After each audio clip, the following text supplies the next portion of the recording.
This sound was recorded on July the 13th, 1967, medium in winter.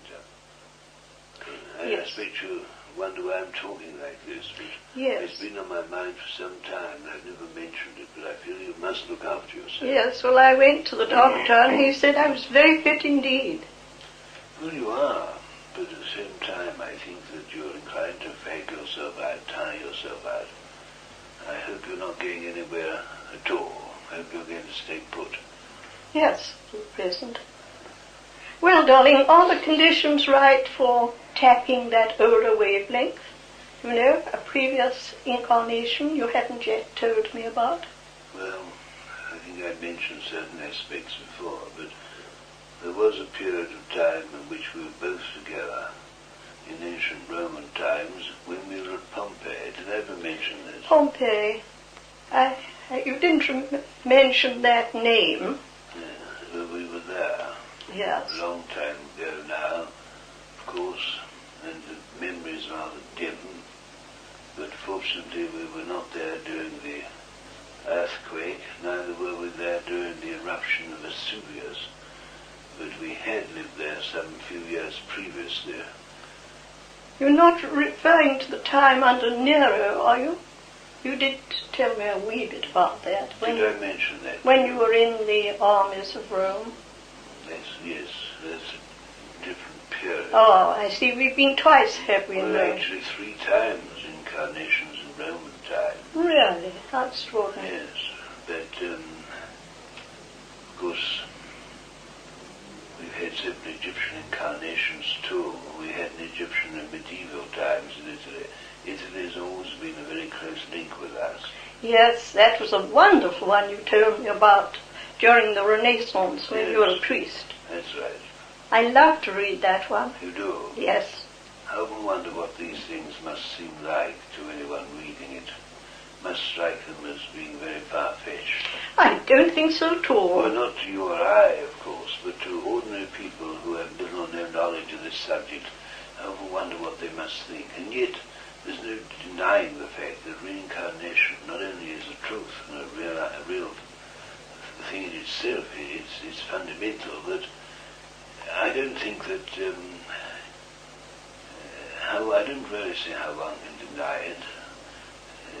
To me, it's the only answer. I think that we must obviously go through many phases, many conditions of life, many existences, before we arrive at a certain stage of evolution, when we have taken from Earth all that Earth can give, learned all the various lessons that only the Earth life can provide, and then, of course, we assimilate everything in these different incarnations, and then we enter into the spiritual spheres in a more fully aware sense. We're more prepared, more able to leave the Earth behind forever.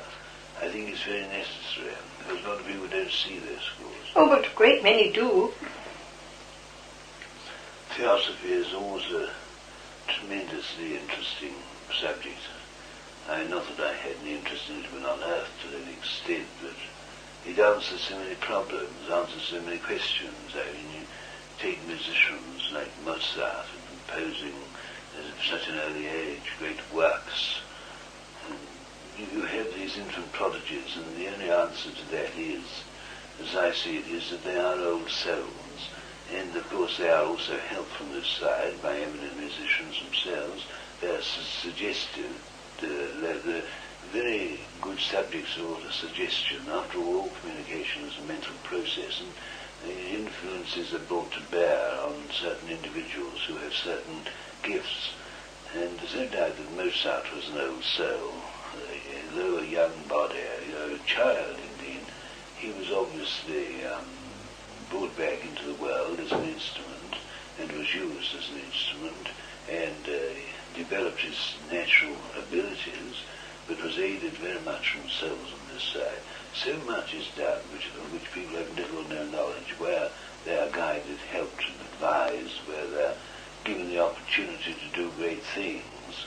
And there's no doubt certain individuals choose to come back, even when it's not necessary, so it seems, from the point of view of their evolution as an individual, but choose to come back to act in a capacity for the good of others, either in religious sense, that is, instruments, psychics of a kind, although the world doesn't fully appreciate what it means to be a psychic, but I don't necessarily mean exactly as a medium as such, as the spiritualists would term it. There are many, many great souls, many, many fine instruments, mediums of a kind, who are not in spiritualism. In fact, they're quite often outside it. Spiritualism has a narrowing effect sometimes. I think people sort of, without realizing it, build unconscious barriers. It seems to me that the spiritualists themselves, although they have the truth fundamentally, they often inhibit the real flow of truth, which could come because of preconceived strong feelings and ideas. I sometimes get rather disturbed about the spiritualists.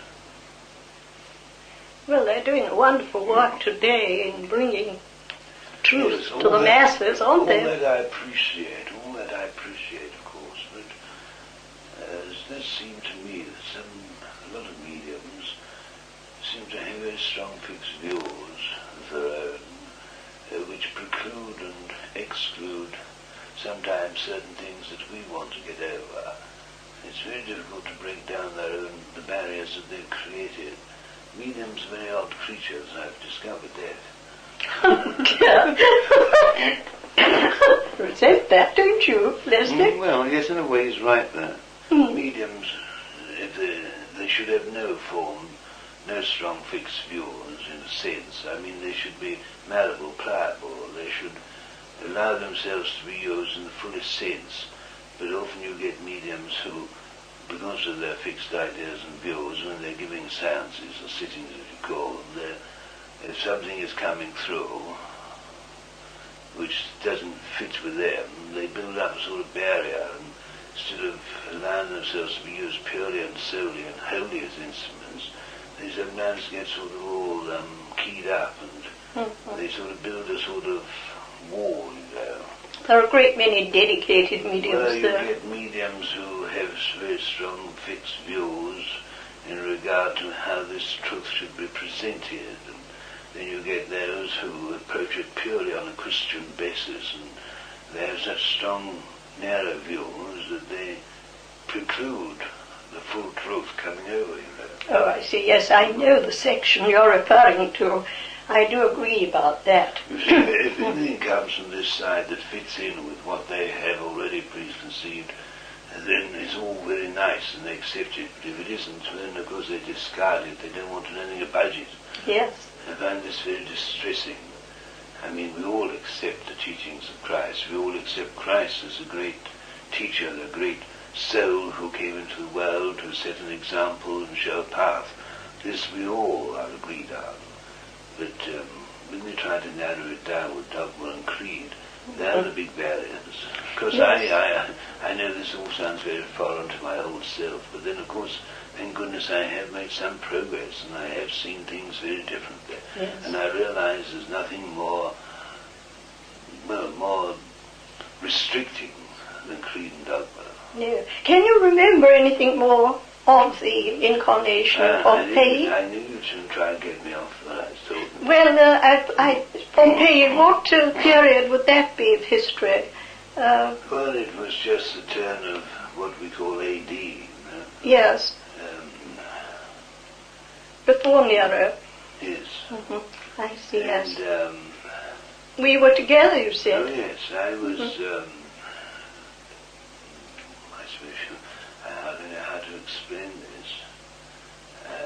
I was a priest, again. Yes.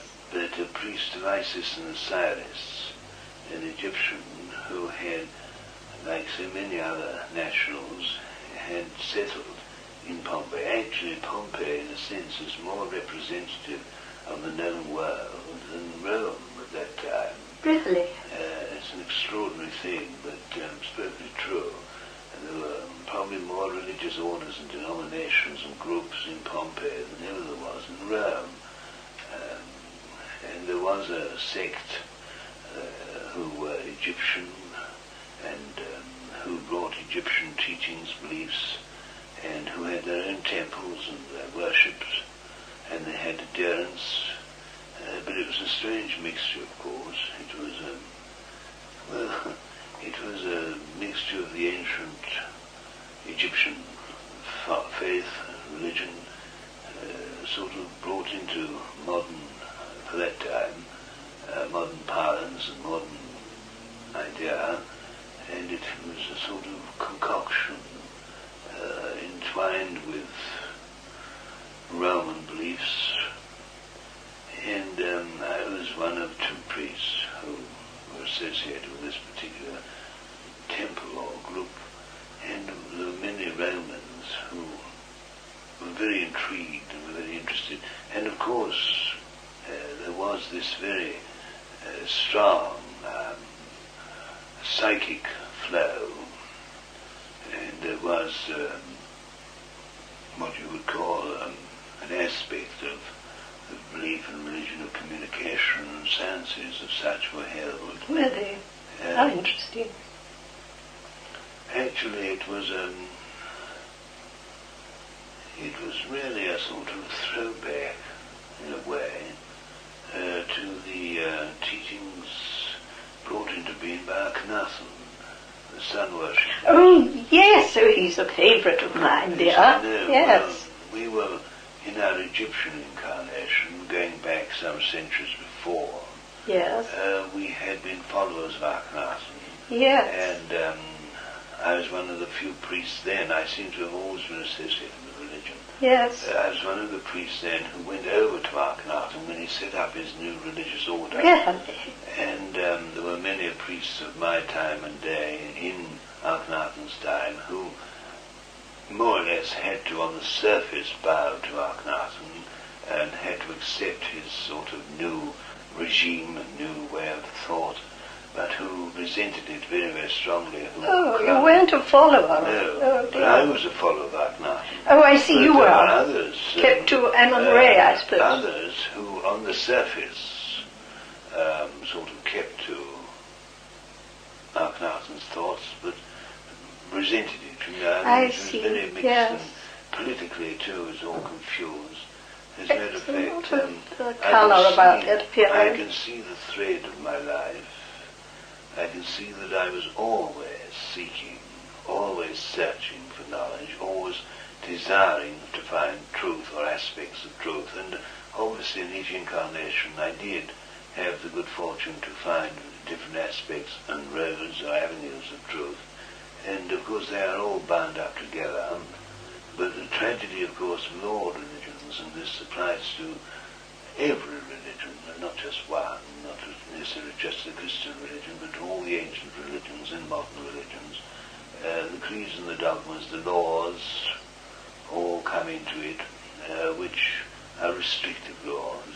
Yes. Did you know me in Akhenaten's time? Oh, yes. Oh, you did? You were one of the court, and you were a woman of high rank and position, very closely related and connected with Conacher An, because you know that they were very much intermarried, the families. Yes. There was very much intermarriage, much more then than in recent years. I mean, I suppose our modern royal family is intermarried over the last 100 years here and there with different members and yes. and so on. But it's much more so, much more closely related in Conacher An's time. It would never have done for a king to marry a commoner or anyone even of high rank. They had to be closely linked by royal blood and tie. And you were a member of the royal family, and well, you were not exactly enamoured of me, although I was very much enamoured of you. In any case, the whole situation was impossible. Yes. But I had great affection and regard for you and admired you as you were from a distance, but we were never allowed to come together. And indeed, I'm sure you'd never have permitted it, even if you'd realised it. In other words, you were not even conscious of my regard. In any case, I was in holy orders, as you would term it, or priestly orders, and such things out of the question. Yes. But I had great admiration for you, although you don't know anything of this now. You remember, understand, because it's too far back. Well, Mr. Sharp told me I was in that period. Yes, you definitely were. He gave me a chart of my...